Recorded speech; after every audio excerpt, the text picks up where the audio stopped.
Chers amis de la nature et de la photo, voici la partie 2 à Kokiribawi, le rocher de l'éléphant. Si vous avez raté la partie 1, n'hésitez pas, elle est ici. Sinon, commençons la partie 2.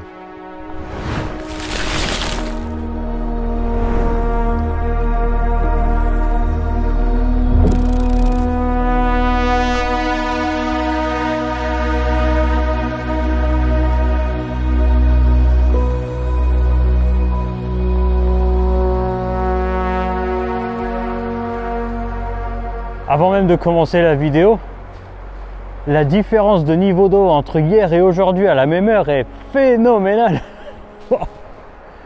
Ah, je m'y attendais pas du tout, il y a quoi, 20-25 minutes d'écart par rapport à hier. Ça va changer un peu la physionomie de mon shoot, hein. Le plan d'aujourd'hui, je veux vous montrer la différence entre un grand angle et un téléphoto pour prendre vos photos de paysage. Et en même temps, pourquoi est-ce que vous devriez choisir un grand angle ou pourquoi est-ce que vous devriez choisir un téléphoto? Je vais en profiter que la marée est super basse. Je vais voir l'angle à quoi il ressemble tout en bas.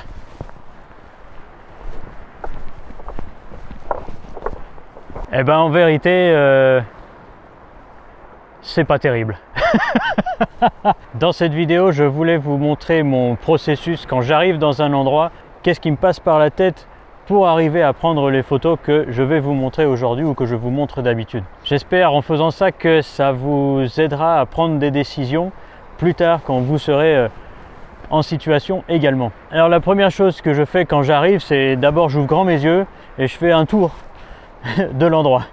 Donc ça je voulais pas montrer parce qu'en vrai c'est pas très intéressant, c'est que moi qui marche en fait en regardant partout à gauche à droite. Comme ça j'arrive à voir des angles. Ensuite je choisis quel est le ou les sujets que j'ai envie de mettre en valeur dans cet endroit avec mes photos. Ici bien sûr c'est le rocher de l'éléphant. Il y a cependant un autre sujet qui m'avait bien interpellé plus que le trou dans la falaise, c'est, il est où? C'est le pin là juste au-dessus. Alors on est tout début mars, il y a très peu de végétation, les rochers sont à nu, le pin il n'a pas l'air très en forme pour être honnête. Mais bon, lui en tout cas il m'intéresse particulièrement. Ensuite, la troisième chose à laquelle je réfléchis et que je vous encourage vraiment à réfléchir, c'est pour mettre en valeur ces sujets, est-ce qu'il vaut mieux que je prenne une photo du style grandiose ou plutôt quelque chose de plus intime? En général, quelque chose de plus grandiose, on va le prendre avec un grand angle et quelque chose de plus intime, on va le prendre avec un téléphoto ou un zoom standard histoire de zoomer dessus et le faire ressortir un peu comme un portrait. Bien sûr, on peut faire apparaître quelque chose de grandiose avec un téléphoto également, surtout si on utilise un sujet secondaire plus petit pour montrer la grande taille du sujet principal. Oui, c'est possible, bien entendu, mais l'avantage du grand angle, c'est qu'il étire les côtés. Et de ce fait, on peut rendre un objet beaucoup plus grand, beaucoup plus imposant dans la composition. Alors que le téléphoto, lui, fait ce qu'on appelle de la compression, c'est-à-dire qu'il compresse la profondeur. En fait, en parlant de compression, je viens de faire une fake news. La compression n'a rien à voir avec votre objectif, voilà pourquoi. Ce n'est pas l'objectif qui fait la compression, c'est votre distance à vous, donc celle de l'objectif, par rapport à votre sujet qui crée cet effet-là. Je vais vous en faire la démonstration. Vous verrez que la vidéo ne bougera pas, je vais juste changer d'objectif.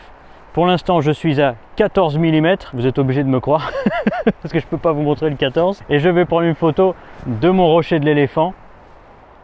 Maintenant.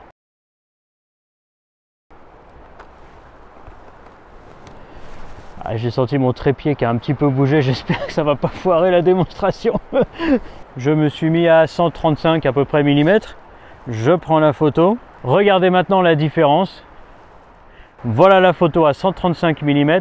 Regardez bien tout autour du trou dans la roche. Regardez la position des rochers derrière, regardez la position des rochers devant et regardez la position des îles tout au fond.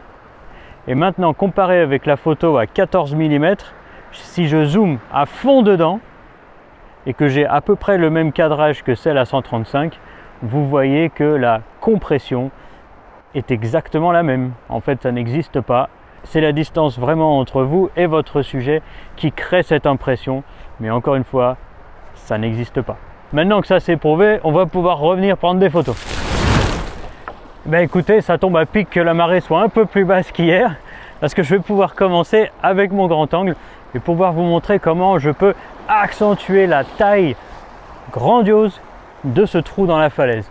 Lorsque vous prenez des photos en téléphoto, vous voyez plus ou moins la perspective que vous aurez parce que votre œil fonctionne presque comme un téléphoto, presque, hein, on s'entend. Alors qu'un grand angle, du fait qu'il étire tout, c'est très difficile pour le cerveau d'imaginer ce que ça va donner. Je vous conseille donc de prendre votre appareil et de prendre 5 minutes ou plus pour faire des repérages, pour essayer de trouver l'angle qui va vous parler le plus.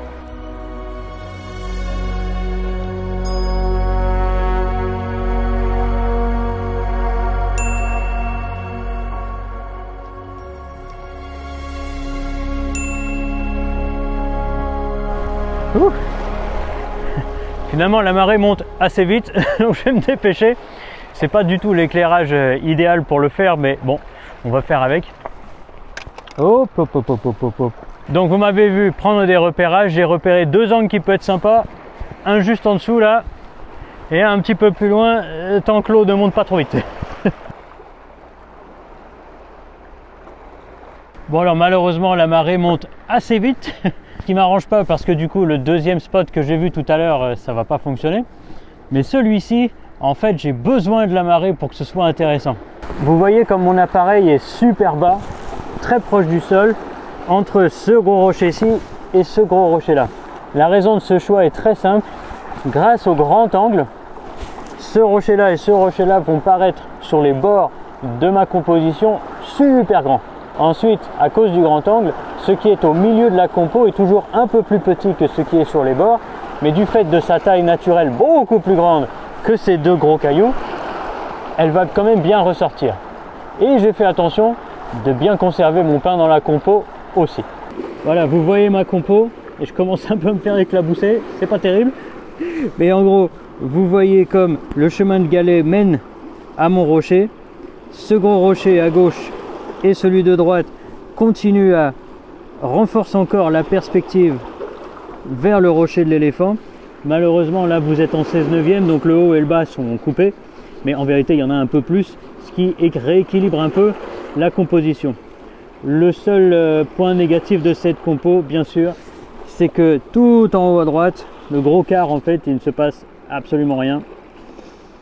Et pourquoi est-ce que j'attends que la marée monte? Parce que vous voyez le chemin avec les rochers là, bientôt je pense qu'on va voir l'eau passer et ça va sûrement rajouter un peu d'intérêt de premier plan. Donc je vous reprends dans quelques minutes quand ce sera le moment de prendre la photo et j'espère que je serai toujours sec.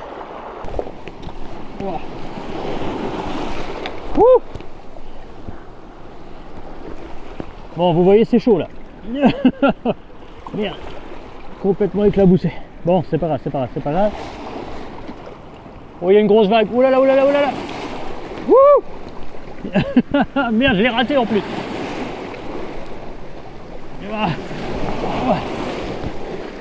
Oh merde, merde, merde. Ouh là là. Elle est un petit peu mouillée quand même, mon appareil. Et j'ai pas encore vu la photo du coup parce que je l'ai retiré à la dernière minute. Oh.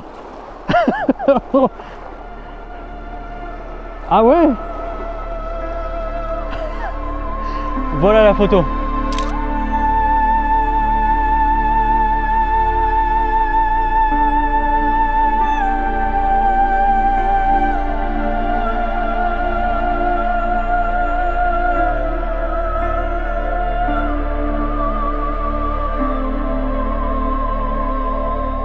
Autre conseil quand vous prenez des photos de bord de mer, prenez des vêtements qui résistent à l'eau.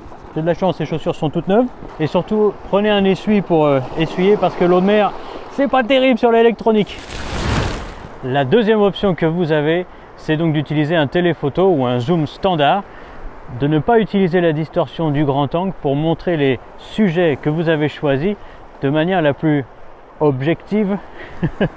Bien sûr, il n'y a absolument aucune objectivité en photographie, mais disons qu'avec un téléphoto ou un objectif fait plus pour les portraits, vous pouvez montrer les formes plus comme elles le sont dans la réalité. La lumière maintenant elle est parfaite, donc je vais essayer de redescendre un petit peu parce que j'aime la forme du trou comme elle est un petit peu plus en bas. Et comme aujourd'hui la marée est plus tard, j'ai de la chance, ça va peut-être pouvoir le faire.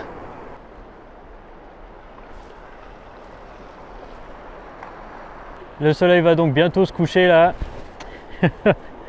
il est temps de sortir l'artillerie lourde. Vous voyez, j'ai mis mon timer parce que j'ai mis mon filtre ND1000 et un polarisant histoire de aplatir et adoucir toute la mer et d'assombrir un petit peu le ciel autant que faire se peut. Vous l'avez vu tout à l'heure, un des inconvénients du grand angle, c'est que vous êtes très proche.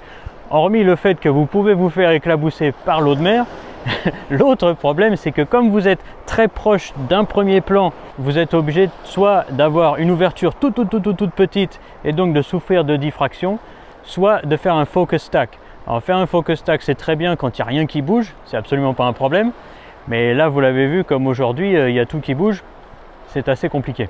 Un autre avantage des téléphotos pour le paysage, c'est que vous montrez les choses telles qu'elles sont plus ou moins réellement.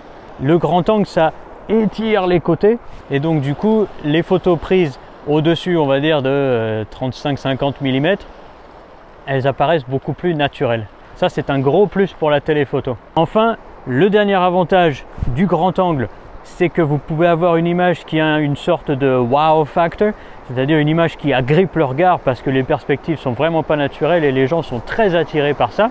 À l'opposé, l'avantage du téléphoto, c'est que vous pouvez simplifier vos compositions. Regardez, je vous montre ça. J'aime beaucoup simplifier ma photographie. C'est pour ça que j'ai mis un filtre ND1000 pour aplatir complètement toutes les formes de l'eau. J'aime bien les formes, j'aime bien les textures en général, mais là j'aimerais plus que vous regardiez le trou dans ma falaise et le pain au-dessus plutôt que les formes de l'eau. Et ça, je peux le faire beaucoup plus facilement avec le téléphoto en coupant et en me débarrassant de tout le paysage plutôt qu'avec un grand angle qui naturellement va me faire inclure tout le paysage.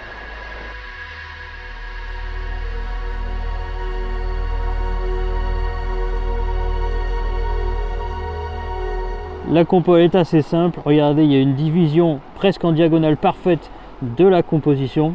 Du coup, il y a un espace négatif d'un côté qui ne sert absolument à rien si ce n'est diriger votre regard vers quelque chose de plus intéressant.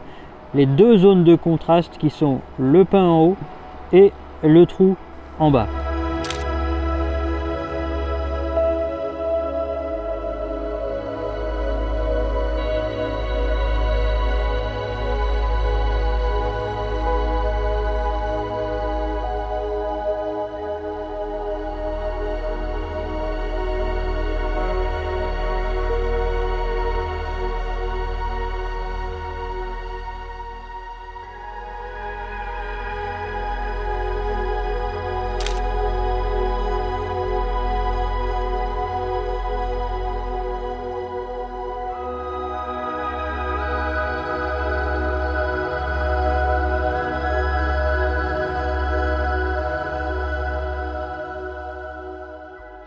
Vous avez vu maintenant deux façons de prendre le paysage.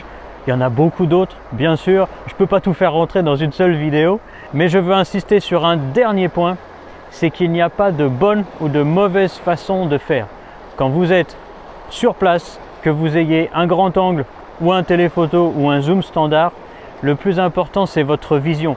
Les trois questions que je vous ai données au tout début de la vidéo, c'est les plus importantes, celles qui définissent toute votre intention photographique.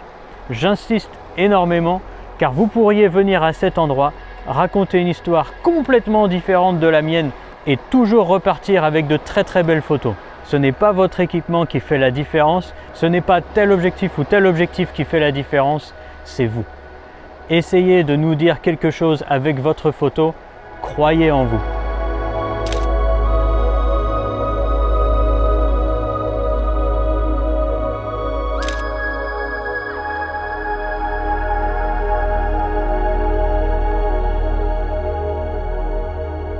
Sincèrement, je ne sais pas comment je ne suis pas venu plus tôt à cet endroit.